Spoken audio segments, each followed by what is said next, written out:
नमस्कार दोस्तों, जन्मपत्री देखकर शरीर का रंग कैसे बताएं, इस पर चर्चा करते हैं। आप जब ज्योतिष की पुस्तकें देखेंगे तो ये बताएंगे लगन के अंदर अगर चंद्रमा शुक्र हो तो रंग जो है गोरा होगा, शनि राहु होंगे तो रंग काला होगा, गुरु होगा तो ऐसा होगा, शुक्र होगा तो वैसा होगा, तो बुध होगा तो ऐसा होगा, चंद्रमा होगा चेहरा गोल होगा। अब दोस्तों बात करते हैं कि मैं हिंदुस्तानी हूँ।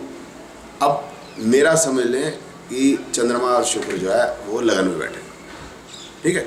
चंद्रमा लगन में बैठे होने की जो प्रोबेबिलिटी है वो 1/12 है। मतलब अगर हमारा देश 125 करोड़ का देश है तो इसका अर्थ ये हुआ कि 125 करोड़ को अगर हम 12 से भाग करते तो मतलब 10 करोड़ लोग तो जिनका चंद्रमा लगन में, इस तरह से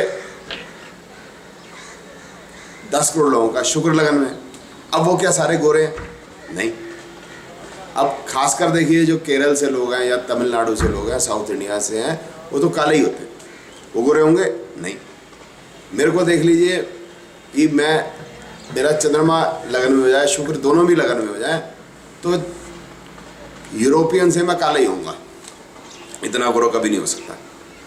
इस तरह से मेरा शनि राहु लगन में हो तो मैं इतना काला नहीं हो सकता जो लोग युगांडा के हैं या कीनिया के हैं। तो नेचुरल है, वो काले होंगे ही, ठीक है। तो कहने का मतलब यह है कि ये समझना कि हम देख सकते हैं कि शरीर का कॉम्प्लेक्शन कैसे होगा, जन्म कुंडली में ग्रह कैसे बैठे हैं, कहाँ बैठे हैं, उसको देख के ये पता नहीं चलेगा। ये कॉमन सेंस की बात है, सिंपल। आप देखेंगे चाइनीज़ एक जैसे ही लगते हैं हमको, ठीक है। हमारे लिए बड़ा मुश्किल है, चाइनीज़, जापानीज़ या कोरियन हमें एक जैसे ही लगते हैं। उनका फ्लैट फेस है तो हमें नहीं पता चलता कि कौन सा चाइनीज़ है, कौन सा जापानीज़ है, कौन सा कोरियन है। उनका जो चेहरा मोरा है वो एक जैसा ही है तकरीबन, ठीक है। अब ये उनके डीएनए पे डिपेंड करता है, इससे जन्म कुंडली का कोई लेना देना नहीं। सिमिलरली आप देखें यूरोपियन है तो यूरोपियन है क्योंकि वो लैटिट्यूड हायर में रहते हैं, तो इस वजह से वहाँ पर गर्मी कम पड़ती है, इसलिए उनके शरीर को पिगमेंटेशन कम चाहिए। ये नेचुरल बात है, इसलिए वो गोरे ही होते हैं। जो लोग इक्वेटर के पास रहेंगे वो काले ही होते हैं क्योंकि उनको पिगमेंटेशन ज़्यादा चाहिए धूप से बचने के लिए। तो ये नेचर ने बनाया, इससे जन्म कुंडली का कोई लेना देना नहीं। अब हमारा देश जो हुआ उसमें गोरे काले दोनों हैं। जर्मनी में ये बात नहीं आएगी कि गोरा कौन होगा, काला कौन होगा, इस पर लोग डिस्कस भी नहीं करेंगे कि जन्म कुंडली से देख के कैसे बताएं, क्योंकि वहाँ सारे ही गोरे होंगे।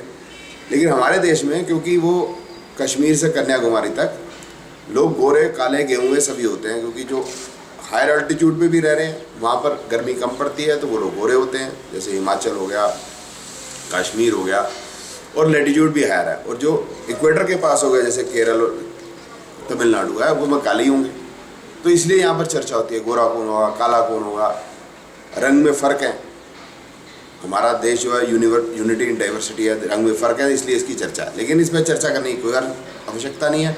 सिंपल सी बात है कि ये जो है हमारे डीएनए पे निर्भर करेगा। जो लोग इक्वेटर के पास होंगे बिल्कुल, वो बिल्कुल काले होंगे। जो इक्वेटर से थोड़े ऊपर चले जाएंगे वो गेहूं में भी हो सकते हैं, काले भी हो सकते हैं, थोड़े गोरे भी हो सकते हैं। और जो लैटिट्यूड बिल्कुल हायर हो जाएगा जैसे यूरोपियंस हैं, वो गोरे ही रहेंगे, वो काले नहीं हो सकते। ये बात बिल्कुल simple. Common man minus common sense is equal to astrologer. मैं काफ़ी कहता जा रहा हूँ, तो कुछ चीज़ें कॉमन सेंस पे छोड़ देनी चाहिए, ये चीज़ कॉमन सेंस पे छोड़नी है। इसमें सिर्फ कॉमन सेंस की बात जो मैंने आपको समझाई है यही प्रयोग करनी है। आशा है वीडियो आपको समझ में आया होगा कि कौन सी चीज़ के लिए ज्योतिष प्रयोग नहीं भी हो सकती, ठीक है दोस्तों। अच्छा लगा होगा आपको, ये कईयों को बड़ा अजीब सा भी लगा होगा, लेकिन असल बात यही है कि जो जन्मपत्री है उससे हम अपने शरीर का रंग नहीं बता सकते। बहुत बहुत धन्यवाद।